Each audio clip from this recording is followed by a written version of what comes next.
This bridge always has to be able to go up for anybody, wants to cross 24 hours a day.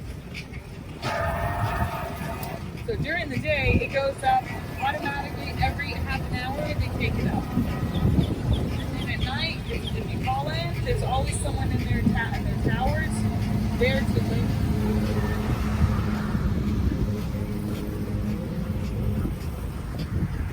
In fact, this is the second smallest Hilton in the world. The first smallest Hilton is in Papua New Guinea. But because this is all historical buildings that they bought to put their Hilton in, they could not alter any of the rooms in any way. They couldn't put a wall, they couldn't do anything. So, less than 100 rooms, typically Hiltons have 1,000 rooms plus.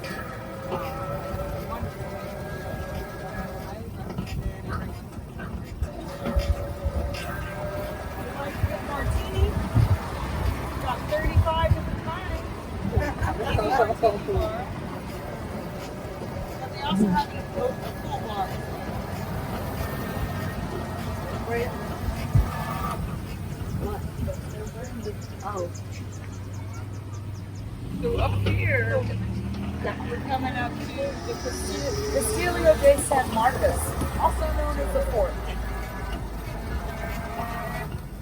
Round down oyster shell cane. We didn't have it at Home Depot. And it's still around. So, come on, Home Depot. Yeah, this place is open for a tour. If you're ever interested in checking it out, it's very interesting. If you go to the top, there's not one place that is not got you spotted with a rifle or a cannon. I mean, this whole area at the time would have been a marsh, would have been a lot of water, a lot of insects. So you can imagine how miserable the military officers were were when they got here. So they didn't have much of a fighting chance, though, because of every single, direction that they could be killed. But this is all coquina. Another thing about that is it was just kind of indestructible. Their enemies would shoot cannons into the side of the coquina and it would just stick. It wouldn't break the building at all. And a lot of times it was at night. So they would go in there, they'd dig out the cannon, they'd repaint it white, and it looked from afar, it had never even been touched. So it gave the impression to people all around the world that they were protected by God. They said, no, God won't let you take us. This is why, and they really put out that energy, even though it was this coquina that was really what, but nobody had used that before in that time. And so they just couldn't have thought it was the actual material that built their building that helped them so much. But this helped them hold on to St. Augustine for over 200 years. And it was a very, like I said, very important territory for them. It allowed them to gain a lot of other territories throughout the world because people were scared of the Spanish. They were like, they can't take them down. It was almost burnt twice. Once by the Seminoles. So this was Seminole territory at the time when the Spanish came. The Indians were living here. And so they tried to burn this building down and they couldn't. They could not catch it on fire. And the same thing happened with the English army. At one point, almost all the villagers were in this building. Almost 2,000 people, 2,500 people were in a small building that was made for 30 military officers, and that was it. They lived in there for 2.5 months, still had artillery, they had grain, and they were just fighting for their city. And the English army burnt a lot of the city. That's why a lot of those buildings I was telling you were rebuilt, because of those fires that were happening. And because they couldn't take over the fort, they eventually left the city and everyone came out and rebuilt. So it really helped them in a lot of ways. And it's just beautiful. It's probably one of the best preserved forts that I've ever been in. I've been in a lot in Central and South America. I've been in ones in, Costa Rica, and this just everything's just amazing inside. When you go inside, it's the original paint. It just feels like you could be walking in there in 1700s. So that's exactly it. That's crazy. But hey, no, they didn't tell me. Did you enjoy the food? Yes, it was very good. Yeah, it was good. Yep, it was. Yeah, I'll wait for you.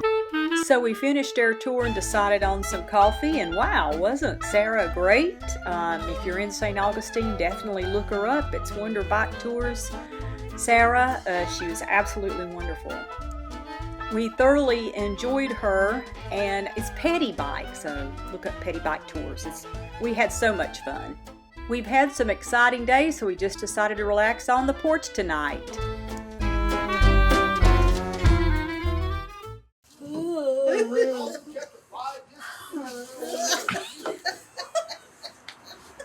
Here, Elaine is having too much fun acting like a zombie. Oh, well, I love The Walking Dead. It was so much fun. I loved it. I loved it. They cracked their asses off. Did that. You could take your hair down right in their face. And I'd be one of them. Yes. Oh, That's a pretty good tour. he's got a good voice. It actually should have been kind of warm, but instead it was cold and getting colder. And being unnerved by all this, like anybody would, we started gathering up those tools as quickly as we could. Partway through that process, though, that 5-disc CD changer, which has been playing music fine this entire time, was suddenly then decided to flip over to another CD, seeming to pick one at random. It picked a CD by the band Chicago. And not only that, it picked a random track off that CD. The song, If You Leave Me Now. No one gets better. He's very Because as dramatic. that song was playing, it got to the chorus line, it got to the word leave, and then began to skip. Leave, leave, leave, leave, leave, leave, leave. Over and over again. He got the message. He took off out of here and never returned. Now then, fast forward from that time, which is 4 years. Well, we're up and laughing again and ready to drive to Tarpon Springs.